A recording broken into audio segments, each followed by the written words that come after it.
जय हिंद। आप सभी आर्मी वर्दी लवर्स का आपके अपने चैनल में एक बार फिर से स्वागत है। दोस्तों, आज हम करने वाले हैं आर्मी अग्निवीर 2025 के लिए जीके के टॉप 30% का टेस्ट। और आज देखते हैं कि आप में से कितने स्टूडेंट इतने तैयार हो चुके हैं कि आप 30 में से 25 प्लस सही कर सकते हैं। अगर आपने 25 प्लस सही कर दिया तो इसका मतलब क्या है कि तैयारी आपकी अच्छी चल रही है। अब आपको टेंशन लेने की आवश्यकता नहीं है। जो आपने अभी तक पढ़ा है बस उसका रिवीजन करते रहो और कुछ नई चीजें सीखते रहो जो आपने अभी तक नहीं सीखी है। ठीक है जी। और ये वो क्वेश्चन है जो बार बार आपके एग्जाम्स में आते हैं, बार बार मैंने भी करवाए हैं, तो हार्ड नहीं रहने वाला। ये आपका मॉडरेट लेवल का ये टेस्ट रहने वाला है, बिल्कुल आराम से कर सकते हो। और जो स्टूडेंट स्टार्टिंग से हमारे साथ है वो 30 में से 30-20 का आंसर कर सकते हैं, ये मुझे पता है। तो देखते हैं कि आपका कितना सही रहता है। लास्ट में हर एक स्टूडेंट को कमेंट करके बताना है कि उसका क्या स्कोर रहा है। सभी को कमेंट करना है, किसी को नहीं छोड़ना। ठीक है, चलो पहला क्वेश्चन आपकी स्क्रीन पे आ चुका है कि सिंधु घाटी सभ्यता का प्रमुख स्थल कौन सा है। ये अपने को बताना है कि सिंधु घाटी सभ्यता का प्रमुख स्थल कौन सा है। सभी आंसर करेंगे कौन सा हो जाएगा सिंधु घाटी सभ्यता का स्थल। ठीक है, और जिसने अभी तक लाइक नहीं किया लाइक कर दो, क्योंकि इससे मुझे मोटिवेशन मिलता है और एनर्जी के साथ और बेहतरीन क्लास लाने के लिए। ठीक है, चलो सिंधु घाटी सभ्यता का प्रमुख स्थल कौन सा हो जाएगा। तो हड़प्पा है वो सिंधु घाटी सभ्यता का है। मोहनजोदड़ो है ये भी किसका हो जाएगा, सिंधु घाटी सभ्यता का हो जाएगा। और लोथल भी हो जाएगा। तो क्या हो जाएगा, उपरोक्त सभी हो जाएगा। क्या उपरोक्त सभी आपका यहां पर आंसर होने वाला है। दूसरे क्वेश्चन पे चलते हैं। दूसरा क्वेश्चन गायब है, कोई बात नहीं। क्वेश्चन नंबर तीसरे पे चलते हैं कि मुगल काल में जजिया कर किसने समाप्त किया। मुगल काल में जजिया कर किसने समाप्त किया, ये आपको बताना है। मैं आपको करवा चुका हूं ये वाला क्वेश्चन याद। सभी का आंसर आना चाहिए और 100% करेक्ट आंसर आना चाहिए। एक भी स्टूडेंट को गलत नहीं करना। तो मुगल काल में जो जजिया कर है वो किसने समाप्त किया। तो अकबर ने जजिया कर को समाप्त किया था। किसने किया था, अकबर ने है वो जजिया कर को समाप्त किया था। और औरंगजेब ने क्या कर दिया, इसको फिर से शुरू कर दिया था। ठीक है, तो याद रख लेना मुगल काल में जजिया कर किसने समाप्त किया, अकबर ने। किसने शुरू किया, औरंगजेब हो जाएगा। आगे बढ़ते हैं कि गांधी युग में दांडी मार्च किससे संबंधित है, ये अपने को बताना है। गांधी युग में दांडी मार्च किससे संबंधित है। गांधी युग आपको स्पेशली मैंने पढ़ाया है क्योंकि आपके एग्जाम्स में फिक्स एक क्वेश्चन आएगा। तो जिसने अभी तक नहीं पढ़ा गांधी युग पढ़ लेना। ठीक है, जीके की प्लेलिस्ट में आपको मिल जाएगा। तो गांधी युग में दांडी मार्च किससे संबंधित हो जाएगा। तो जो दांडी मार्च है वो किससे संबंधित है, सविनय अवज्ञा आंदोलन से। ठीक है, दांडी मार्च की जो शुरुआत है वो गांधी जी ने अपने गुजरात के साबरमती आश्रम से शुरुआत की थी। ठीक है, और वहां पर पहुंचे जब दांडी तो नमक कानून तोड़ा और हजारों लोगों की संख्या में लोग इकट्ठे हो गए थे। तो फिर उन्होंने क्या कर दिया, सविनय अवज्ञा आंदोलन शुरू कर दिया। भारत छोड़ो आंदोलन इंपॉर्टेंट है, अभी भी पूछा गया था। तो 1942 में भारत छोड़ो आंदोलन हुआ था, जिसको हम अगस्त क्रांति के नाम से जानते हैं। अगस्त क्रांति, यही पूछा गया था कि अगस्त क्रांति के नाम से किसे जाना जाता है। तो अगस्त क्रांति हो जाएगा, या इसी को आप अगस्त आंदोलन भी बोल सकते हो। ठीक है, तो अगस्त आंदोलन प्रस्ताव अलग है, ये आंदोलन और क्रांति है जो 1942 में हुआ था। ये अपने को याद रख लेना है। ठीक है, असहयोग आंदोलन तो सभी को पता है, बहुत इंपॉर्टेंट है। 1920 में शुरू हुआ था और गांधी जी ने बोला था कि इसी से क्या है, हमारे देश को आजादी मिल जाएगी। लेकिन जब गांधी जी को पता चला कि भाई नहीं मिल सकती इससे, तो फिर 1922 में इसको समाप्त कर दिया गया था। जो चोरी चौरा कांड हुआ था ना, पुलिस कर्मियों को जलाकर मार दिया गया था, जिसकी वजह से इसको बंद कर दिया गया। भारत का प्रथम गवर्नर जनरल कौन था। यह क्वेश्चन दो तरीके से आता है। एक तो पूछा जाएगा कि भारत का प्रथम गवर्नर जनरल कौन था। ठीक है, और एक पूछा जाएगा आपका स्वतंत्र भारत का प्रथम गवर्नर जनरल कौन था। ठीक है, तो अगर भारत का प्रथम गवर्नर जनरल आपसे पूछे तो वो हो जाएगा लॉर्ड विलियम बेंटिंग हो जाएगा। ठीक है, जिस समय अंग्रेजों के हम गुलाम थे, हमारे ऊपर अंग्रेज शासन करते थे, उस समय गवर्नर जनरल बना था, तो उसका नाम था विलियम बेंटिंग हो जाएगा। ठीक है जी, आगे हम पढ़ेंगे। आगे है कि भारत का अंतिम वायसराय कौन था, ये अपने को बताना है। अंतिम वायसराय, भारत का अंतिम वायसराय भारत का अंतिम वायसराय आपको बताना है कि कौन हो जाएगा। और इसी के अलावा स्वतंत्र भारत का प्रथम गवर्नर जनरल, ये भी सेम है, ठीक है। अंतिम वायसराय हो जाएगा और स्वतंत्र भारत का प्रथम गवर्नर जनरल हो जाएगा, तो वो कौन हो जाएगा? माउंटबेटन हो जाएगा, ठीक है। तो अगर भारत का अंतिम वायसराय आपसे पूछा है तो क्या हो जाएगा? माउंटबेटन हो जाएगा। और इसी के साथ आपसे पूछे कि स्वतंत्र भारत का प्रथम गवर्नर जनरल कौन था, तो वो भी क्या हो जाएगा? माउंटबेटन हो जाएगा। लेकिन आपसे पूछे कि स्वतंत्र भारत का प्रथम भारतीय गवर्नर जनरल, अगर ये शब्द लगा दे आपसे भारतीय गवर्नर जनरल, प्रथम भी और अंतिम भी पूछे, तो क्या हो जाएगा? सी राजागोपालाचारी।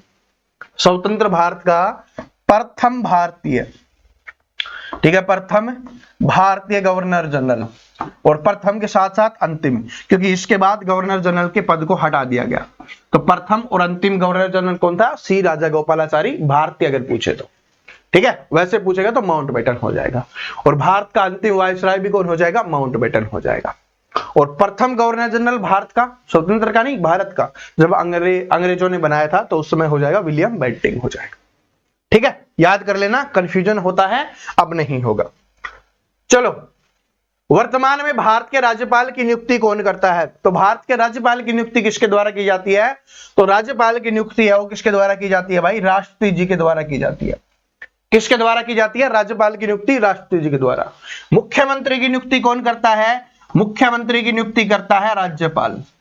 कौन करता है? मुख्यमंत्री की राज्यपाल करता है। राष्ट्रपति की कौन करता है? चीफ जस्टिस ऑफ इंडिया करता है, ठीक है। प्रधानमंत्री की कौन करता है? तो प्रधानमंत्री की राष्ट्रपति कर रहा होता है, ठीक है जी। तो इस तरीके से ये सारे उल्टे सुल्टे हैं, याद कर लेना, मैंने बता दिया। बहुत इंपॉर्टेंट क्वेश्चंस, और स्टूडेंट इसको गलत करते हैं, काफी स्टूडेंट जो रटने वाले होते हैं, और जो हमसे पढ़ा है तो आप गलत नहीं करोगे। बताओ इसका क्या है कि भारत का सबसे ऊंचा पर्वत शिखर कौन सा है? ऑप्शंस को आपको ध्यान से देखना है। तो भारत का सबसे ऊंचा पर्वत शिखर कौन सा हो जाएगा? तो भारत का सर्वोच्च पर्वत शिखर हो जाएगा, सबसे ऊंचा शिखर हो जाएगा K2, ठीक है। K2 है वो सबसे ऊंचा हो जाएगा। और K2 का दूसरा नाम क्या है, ऐसे भी पूछा जाता है, या आपसे पूछ लेगा कि गॉडविन ऑस्टिन को किस नाम से जाना जाता है, तो इसको K2 के नाम से जाना जाता है। तो ये आपको नाम याद रख लेना। सबसे ऊंचा पर्वत शिखर क्या हो जाएगा? K2 हो जाएगा, गॉडविन ऑस्टिन हो जाएगा। लेकिन ये कहां पर है? पीओके में है, तो इसलिए आजकल एग्जाम्स में कई बार ये नहीं देता। तो अगर ऑप्शंस में ये ना हो, देखो अगर ऑप्शंस में ये है तो हम इसी को आंसर करेंगे। अगर आपने इसको आंसर नहीं किया, इसका मतलब क्या है कि आप इसको पाकिस्तान का हिस्सा मानते हो, और पीओके कहां का है? हमारे भारत का हिस्सा है, ठीक है। तो बात समझ रहे हो? तो ये तो फिर देश के साथ गद्दारी वाली बात हो जाएगी। और अगर ये ऑप्शंस में नहीं दिया हुआ तो फिर आपको कंचनजंगा करना है, ठीक है। तो ये अपने को ध्यान रख लेना, एग्जाम्स में आपसे मिस्टेक नहीं होनी चाहिए, कोई गलती आपसे नहीं होनी चाहिए। आगे देखो क्या है। राजस्थान का प्रसिद्ध पर्यटन स्थल हवा महल कहां पर स्थित है? ठीक है, राजस्थान का जो प्रसिद्ध पर्यटन स्थल है हवा महल कहां पर स्थित है? आपके एग्जाम्स में पर्यटन स्थल से क्वेश्चंस आएंगे ही आएंगे। मैं आपको बहुत बार याद करवा चुका हूं, टेलीग्राम इंस्टाग्राम पर भी डाल चुका हूं, तो याद कर लेना। बाकी तो आप जितना ध्यान दोगे, जितना पढ़ोगे, उतना आपको याद होता रहेगा। चलो, राजस्थान का प्रसिद्ध पर्यटन स्थल हवा महल कहां पर स्थित है? तो कहां पर हो जाएगा? ये जयपुर में। जो राजस्थान की राजधानी है ना जयपुर, वहां पर स्थित है। जयपुर को गुलाबी नगरी के नाम से भी जाना जाता है। एग्जाम्स में आने वाला क्वेश्चन है गुलाबी नगरी, ठीक है। तो गुलाबी नगरी के नाम से भी जाना जाता है, ये भी आपके एग्जाम्स में आता है। आगे बढ़ते हैं। जनजातीय समुदाय संथाल मुख्य रूप से किस राज्य में पाया जाता है? तो संथाल जनजाति है ना, आपके एग्जाम्स में अलग अलग तरीके से क्वेश्चंस पूछता है। आज वाले टेस्ट में मैंने भी 2-3 तरीके से रखा है क्वेश्चंस। बताओ, जनजातीय समुदाय संथाल मुख्य रूप से कौन से राज्य में पाए जाते हैं? तो ये झारखंड राज्य में पाए जाते हैं। कौन से में हो जाएंगे? झारखंड राज्य में संथाल जनजाति है वो पाई जाती है। आगे बढ़ते हैं। आंध्र प्रदेश की नई राजधानी क्या है? आंध्र प्रदेश की राजधानी क्या है? तो राजधानी और सभी राज्यों की राजधानी आपको पढ़ना है, मुख्यमंत्री पढ़ना है, राज्यपाल आपको पढ़ना है, तो वो आपको याद होना चाहिए, एग्जाम्स में पक्का आएगा। मैं यहां पर लिख रहा हूं कि आपको देख लो कि सीएम आपको याद करना है, आपको राज्यपाल याद करना है, राज्यपाल आपको याद करना है और राजधानी आपको याद करनी है। यहां से आपके एग्जाम्स में 100% क्वेश्चन आने वाला है, ये मेरी बात को नोट कर लेना। नहीं याद करोगे तो फिर पछताओगे। तो आपको करना है, आंध्र प्रदेश की नई राजधानी क्या हो जाएगी? अमरावती हो जाएगी। और ये हैदराबाद जो पहले थी वो अभी किसकी है? ये है आपकी तेलंगाना की राजधानी हो जाएगी। तेलंगाना की राजधानी हो जाएगी हैदराबाद, ठीक है। और आंध्र प्रदेश की क्या है? अमरावती है। चलो आगे बढ़ते हैं कि भारत की पहली महिला प्रधानमंत्री कौन थी? पहली महिला प्रधानमंत्री तो कौन हो जाएगी? इंदिरा गांधी जी हो जाएंगी महिला प्रधानमंत्री। इनको क्या नाम से जाना जाता है? इनको आयरन लेडी के नाम से जाना जाता है, आयरन लेडी के नाम से। ये भी आपके एग्जाम्स में आने वाला क्वेश्चन है, आयरन लेडी। और हमने कल पढ़ा था इंदिरा के नाम से, ठीक है। इंदिरा पॉइंट, इंदिरा पॉइंट जो क्या है? साउथ का सबसे नीचे वाला हमारे साउथ पोल है। क्या बोल सकते हो? इंदिरा पॉइंट क्या है भाई? साउथ पोल है, ठीक है। नॉर्थ पोल कौन सा था? नॉर्थ पोल ये तो क्या हो गया? इंदिरा पॉइंट हो गया। तो और नॉर्थ पोल कौन था? इंदिरा कोल, ठीक है। इंदिरा कोल क्या हो जाएगा? आपका नॉर्थ पॉइंट हो जाएगा। ये भी अपने को याद रख लेना है, एग्जाम्स में आएगा, ठीक है। यह है दक्षिणतम बिंदु, वो है उत्तरीतम बिंदु, ठीक है। अपने उत्तर में सबसे अंतिम बिंदु कौन सा है? भारत का सर्वोच्च नागरिक सम्मान कौन सा है? भारत का सर्वोच्च नागरिक सम्मान कौन सा है? बताओ। तो भारत का सर्वोच्च नागरिक सम्मान पूछे तो कौन सा हो जाएगा? भारत रत्न है। ये पहले नंबर पर भारत रत्न हो जाएगा, दूसरे नंबर पर पद्म विभूषण हो जाएगा, तीसरे नंबर पर पद्म भूषण हो जाएगा और चौथे नंबर पर क्या हो जाएगा? आपका पद्मश्री हो जाएगा, ठीक है। सैन्य नागरिक पुरस्कार, सैन्य पुरस्कार आपसे पूछे कि भारत का सर्वोच्च सैन्य पुरस्कार कौन सा हो जाएगा? तो वो आप सभी को पता है, परमवीर चक्र है। कौन सा है? परमवीर चक्र हो जाएगा। और बाकी आप पुरस्कार और सम्मान वाली क्लास देख सकते हो, मैंने पूरा पढ़ाया हुआ है उसमें, ठीक है। नोबेल प्राइज वगैरह भी आपको याद करवाया हुआ है। चलो, नोबेल पुरस्कार प्राप्त करने वाले प्रथम भारतीय कौन थे? देखो नोबेल पुरस्कार वाला आ गया है। तो इन्होंने 1913 में ये नोबेल पुरस्कार जीता था। और किसके लिए जीता था? साहित्य के लिए जीता था। ये भी अपने को ध्यान रख लेना है। तो प्रथम भारतीय कौन हो जाएंगे? रविंद्रनाथ टैगोर जी हो जाएंगे, ठीक है। रविंद्रनाथ टैगोर जी हो जाएंगे। भारत की अंतिम जनगणना किस वर्ष हुई थी? ये अपने को बताना है कि भारत की अंतिम जनगणना कब हुई थी। उसके बाद कोई जनगणना नहीं हुई। तो भाई आपको पता है कि 10 साल में जनगणना होती है, जिसलिए इसको दशकीय जनगणना बोला जाता है। 1872 में पहली हुई थी लॉर्ड मेयो के काल में, और उसके बाद 1881 से कंटिन्यू होना शुरू हो गई। ये सिर्फ 9 साल में हुई थी, बाकी सारी 10 साल में होती है। तो ये हुई थी लॉर्ड रिपन के काल में हुई थी। इसके बाद हर 10 साल के बाद होता रहा है। स्वतंत्र भारत के बाद कब हुई थी? 1951 में हुई थी। तो अब अंतिम कब हुई? 2011 में। 2011 के बाद 21 में होनी थी, लेकिन कोरोना वायरस की वजह से नहीं हुई और अभी बढ़ती हुई जा रही है। अब देखो कब होता है, 2026 में होता है शायद, ठीक है। 25 एंड या 2026 में होगी, लेकिन अभी तक क्या है इसका आंसर? 2011 वाली ही अंतिम जनगणना है। उसके बाद कोई भी जनगणना नहीं हुई है, ठीक है जी। चलो आगे बढ़ते हैं कि भारत में जनजातीय समुदायों के लिए राष्ट्रीय आयोग की स्थापना कब की गई? तो भारत में जो जनजातीय समुदाय हैं उनके लिए राष्ट्रीय आयोग की स्थापना कब की गई? तो ये की गई थी सन 2003 में, ठीक है। जनजाति से क्वेश्चन आता है तो ये वाला भी आपके लिए इंपॉर्टेंट है। तो जिसका आंसर बी है उसका बिल्कुल करेक्ट आंसर हो जाएगा। चलो आगे बढ़ते हैं। मुगल साम्राज्य का संस्थापक कौन था? आंसर कीजिए, मुगल साम्राज्य का संस्थापक कौन था? आंसर करने की कोशिश कीजिए। जब तक आप खुद नहीं करोगे आपको मजा नहीं आएगा। पानीपत का जो प्रथम युद्ध हुआ था, पानीपत का प्रथम युद्ध, उसके बाद क्या है? मुगल साम्राज्य की नींव रखी गई थी प्रथम युद्ध के बाद। और ये कब हुआ था? 1526 में हुआ था। किसके बीच में हुआ था? बाबर और इब्राहिम लोदी के बीच में। तो मुगल साम्राज्य की स्थापना किसके द्वारा की गई? बाबर के द्वारा की गई। बाबर का बेटा कौन हो जाएगा? हुमायूं हो जाएगा। हुमायूं का बेटा कौन हो जाएगा? अकबर हो जाएगा, ठीक है। इस तरीके से ये प्रोसेस है वो चलता रहा। फिर जहांगीर हो गया, फिर शाहजहां हो गया, ठीक है। इस तरीके से आपको करना है याद, ठीक है। चलो आगे बढ़ते हैं। ताजमहल का निर्माण किसने करवाया था? ताजमहल का निर्माण। तो ताजमहल का निर्माण किसने करवाया? शाहजहां ने करवाया, ये आप सभी को याद है। शाहजहां ने करवाया।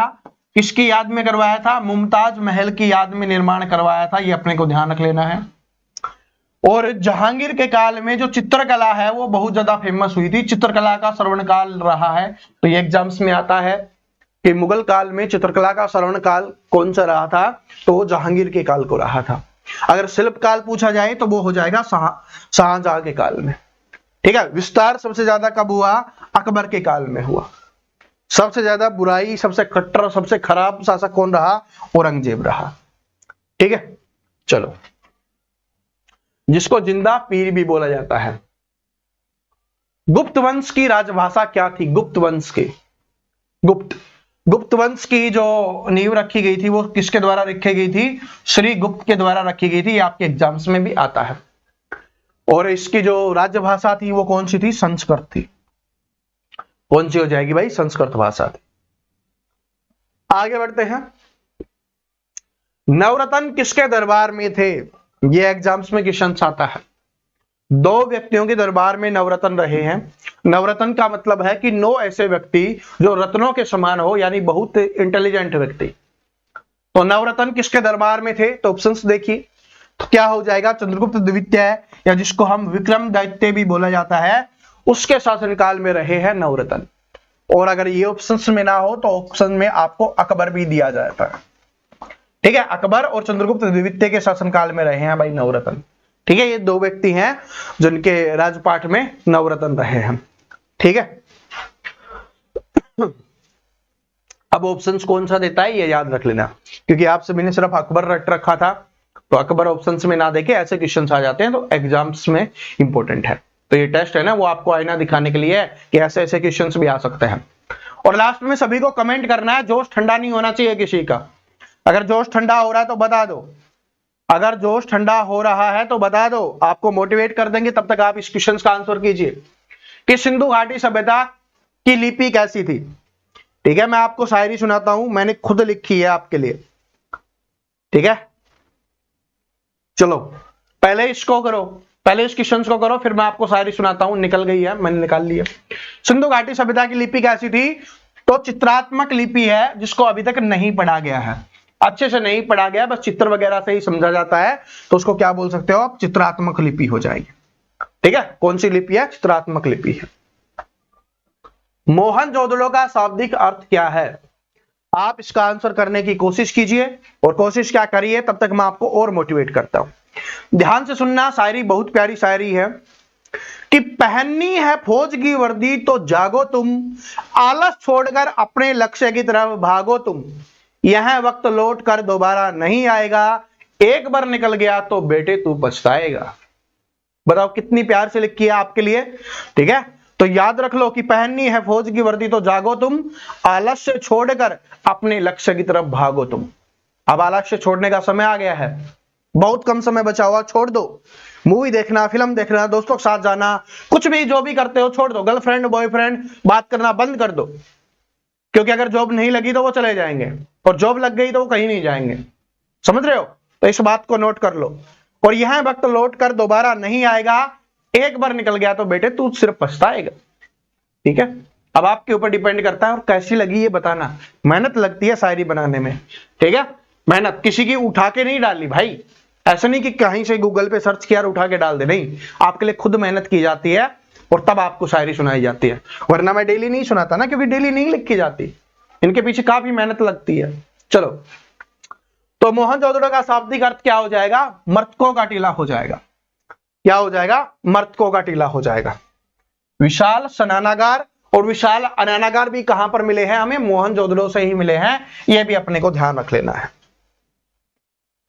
महात्मा गांधी ने भारत में पहला सत्याग्रह कहां किया, ये अपने को बताना है। तो जो महात्मा गांधी जी थे, उन्होंने भारत में पहला सत्याग्रह कहां पर किया था? महात्मा गांधी युग बहुत प्यार से याद करवाया हुआ है, तो कौन सा हो जाएगा? चंपारण बिहार में किया था, सन 1917 में। सन 1917 में चंपारण बिहार में किया था। तो ऑप्शन नंबर 1 करेक्ट आंसर हो जाएगा, चंपारण बिहार हो जाएगा। गांधी इरविन समझौता किस वर्ष हुआ था? गांधी इरविन समझौता किस वर्ष हुआ था? तो याद कर लो। दो क्वेश्चन आते हैं, एक तो गांधी इरविन समझौता पूछा जाता है और एक गांधी जी और भीमराव अंबेडकर जी का समझौता पूछा जाता है। तो पहले तो आप इसका आंसर करो। तो गांधी इरविन समझौता किस वर्ष हुआ था? 1931 में हुआ था। और जो गांधी जी और भीमराव अंबेडकर जी का जो समझौता हुआ था वो हुआ था सन 1932 में, जिसको पूना पैक्ट या पूना समझौता के नाम से जाना जाता है। पूना पैक्ट या पूना समझौता के नाम से भी जाना जाता है। और इसी समय फिर गांधी जी ने क्या किया था? हरिजन सेवक संघ की स्थापना की थी। हरिजन सेवक संघ की स्थापना है वो गांधी जी के द्वारा की गई है, ठीक है। और इसी समय में 1932 में जो पूना पैक्ट हुआ था उसके बाद ये हरिजन सेवक संघ की स्थापना की गई। तो याद कर लेना, गांधी इरविन समझौता 1931 में, पूना पैक्ट 1932 में। चलो आगे बढ़ते हैं कि वर्नाकुलर प्रेस एक्ट किसने लागू किया था? तो जो वर्नाकुलर प्रेस एक्ट है वो किसने लागू किया था बताइए। तो जो वर्नाकुलर प्रेस एक्ट है वो किसने लागू किया था? 1878 में लिट्टन के द्वारा लागू किया गया था। किसके द्वारा? लिट्टन के द्वारा लागू किया गया था। भारत में पहली बार रेलवे किस गवर्नर जनरल के शासन में शुरू हुई थी? तो भारत में पहली जो रेलवे है वो कौन से गवर्नर जनरल के शासन में शुरू हुई थी, ये अपने को बताना है। इंपॉर्टेंट क्वेश्चन है ये, तो सभी स्टूडेंट इसका आंसर करेंगे। तब तक मैं आपको बताता हूं कि 1853 में क्या हुई थी, हमारे देश में रेलवे की शुरुआत हुई थी। और जो पहली ट्रेन चली थी 1853 में वो कहां चली थी? बंबई से थाने, ठीक है, बंबई से थाने चली थी भाई, ठीक है। मुंबई या बंबई आप जो भी बोलो, तो मुंबई से थाने चली थी, बंबई से थाने चली थी 1853 में। और किसके शासनकाल में हुई थी? डलहौजी के शासनकाल में, ठीक है। तो जो रेलवे चली थी वो किसके शासनकाल में? डलहौजी के शासनकाल में 1853 में मुंबई से थाने में चली थी। जम्मू कश्मीर की वर्तमान राजधानी क्या है? ये आंसर तो आप कर ही लोगे यार, आपको पता ही है, ठीक है। वैसे अभी इतना ज्यादा इंपॉर्टेंट नहीं रहा, पहले बहुत ज्यादा पूछा जाता था, लेकिन कर भी लो, दोनों हो जाएगा, क्योंकि श्रीनगर और जम्मू हो जाएगा। क्योंकि श्रीनगर में जो शीतकालें होती है, ठंडियां होती हैं, ठीक है, उस समय क्या होता है, बहुत ज्यादा बर्फ जम जाती है, तो इसलिए जम्मू में शिफ्ट हो जाती है शीतकाल में, ठीक है, सर्दियों के मौसम में। भारत के किस राज्य में संथाल जनजाति सबसे अधिक पाई जाती है? संथाल जनजाति है वो कौन से राज्य में सबसे अधिक पाई जाती है? अभी हमने किया था, तो आप सभी स्टूडेंट इसका आंसर कमेंट करके बताएंगे। संथाल जनजाति अभी पढ़ा था और मैंने बोला था कि ये बहुत इंपॉर्टेंट क्वेश्चन है, अलग अलग तरीके से आता है। देखो लैंग्वेज बदल गई, क्वेश्चन सेम है, संथाल जनजाति का ही है, राज्य भी पूछा है, लेकिन लैंग्वेज बदल गई है। तो आप सभी को कमेंट करके इसका आंसर बताना है, ठीक है, सभी कमेंट करके बताएंगे। भारत के प्रथम नोबेल पुरस्कार विजेता कौन है? तो ये क्वेश्चंस भी आप सभी को कमेंट करके बताना है, क्योंकि मैंने अभी आपको करवा दिया है, ये दोनों क्वेश्चंस हैं वो रिपीट हो गए हैं, ठीक है। बस इतना याद रख लेना कि उन्होंने क्या किया था, जन गण मन लिखा है, जो हमारा क्या है, राष्ट्र ज्ञान है, ठीक है, और राष्ट्रगान है, ये भी अपने को ध्यान रख लेना, ठीक है।